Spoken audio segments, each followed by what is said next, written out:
why am I doing this? And like Majidar Bhai said, we sacrifice so much.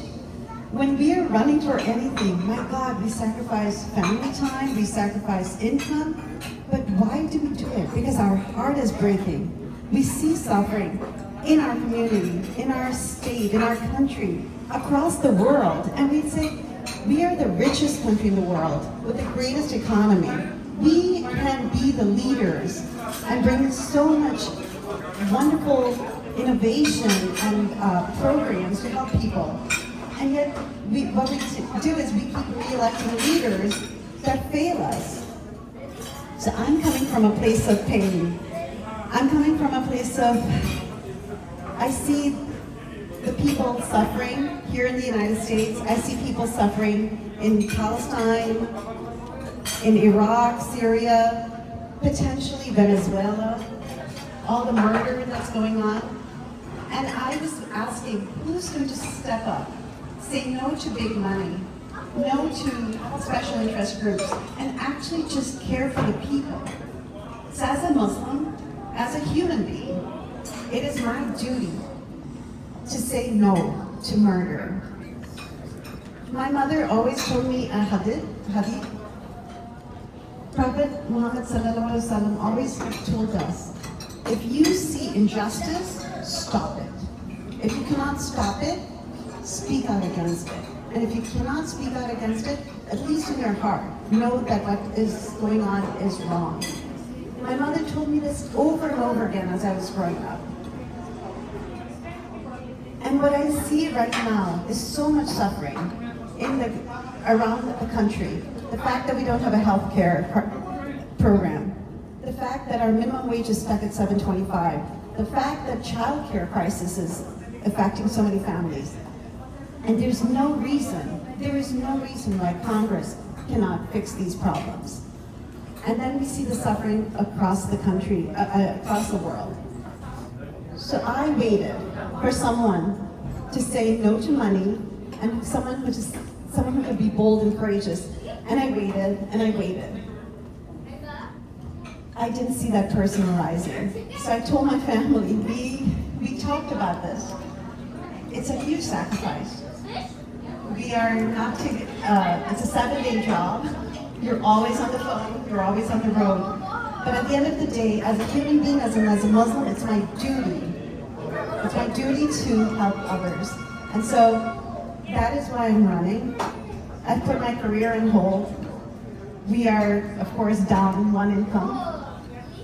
But it is so amazing when I go around New Hampshire or now in New York, just to see that the amount of love that's out there, the amount of kindness that's out there.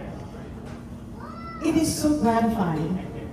And this is something money cannot buy. That kind of love and compassion. So I'm grateful to all of you. And you asked, what can I do for this community, for ourselves? As a Muslim, it's my duty to help anyone and everyone, regardless of whether they're Muslim or Hindu or Christian or whatever they are. This is my duty as a Muslim. And so, whatever we do to help the world, we will also help the Muslim community, and we will also help the Bangladeshi community, and we will help other immigrant communities here and everywhere else. What other questions were there? I forgot. Oh, yes, my platform. Thank you. So, we know we have a healthcare crisis, and in order to address it, we need to pass Medicare for all. It is this wonderful piece of legislation that is not getting passed by Congress. In order to help with the child care crisis, we can pass universal child care. It would be similar to the public education system that we have gotten used to, that it'll start at age 6 weeks. It'll help so many families. And we need a sensible foreign policy where our taxpayer dollars are not being spent bombing other people and killing them overseas, but being used to promote peace, democracy, and also helping the people in the United States. What other questions? About who are you running against? Like, oh, yes. That person, how long they've been there? Like, oh, sure. So I'm running as a Democrat in New Hampshire. The person that I'm running against, his name is Representative Chris Pappas. It is an open Senate seat. So he's running, I'm running. He has taken over $811,000 from pro-Israel lobbies, including AIPAC. He has voted repeatedly to send billions of dollars of weapons to Israel to fuel a genocide.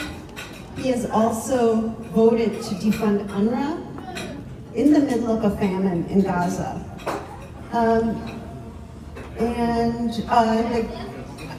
The Democratic primary is going to be in September 2026. It is absolutely a winnable seat. It is a very small state.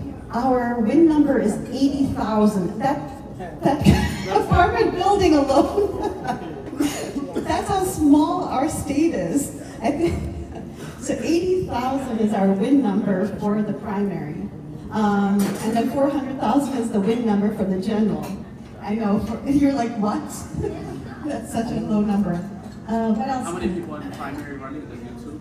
There's another couple of people who have shown interest, and we're just waiting to see more about them. I have a question. Yes, please. What is your major agenda? What are you focusing on? So, yes. So, in New Hampshire, people are really suffering from the housing crisis, the healthcare crisis, and our wages are very low. So, in New York, your minimum wage is about $17. Our minimum wage is $7.25, the same as the federal minimum wage. We have to increase the federal minimum wage. People who work a full-time job, it doesn't matter where they are. If they're servers, or they're driving the buses, or they're police officers, people need to be able to afford food, housing, and healthcare. This is the most basic needs of a human being, and we need to be able to give that to people. So housing prices, increase the minimum wage to a livable wage, protect the unions, we need strong unions, and sensible foreign policy based on peace, democracy, and national security. I have another question. I mean, just, obviously you're not in New Hampshire. I actually never been there. If I get much to know about it. Yes. How do people over there feel about you being here from another ethnicity, other person? Are they accepting you as a New Hampshire? Yeah, so there is a possibility that for many people this will be an issue, the color of my skin or the place where I've been born.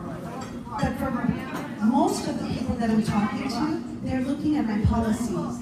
They're looking actually at the fact that I am kind and compassionate, and that I'm honest, and I'm not taking any big money.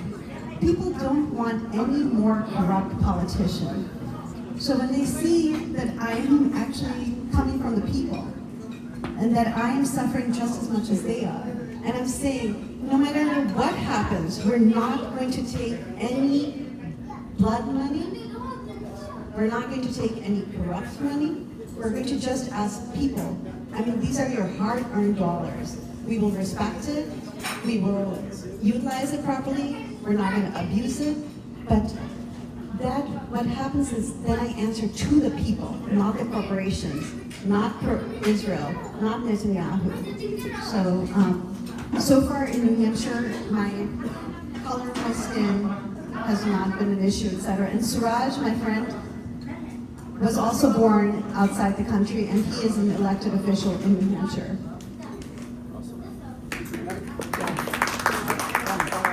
How much have you raised so far for your campaign? Yeah, so I was staying within New Hampshire. We're not a very rich state. We're a small state, and we're also not a very rich state. People are giving me $20, $30, but it's from their heart. These are people on Social Security.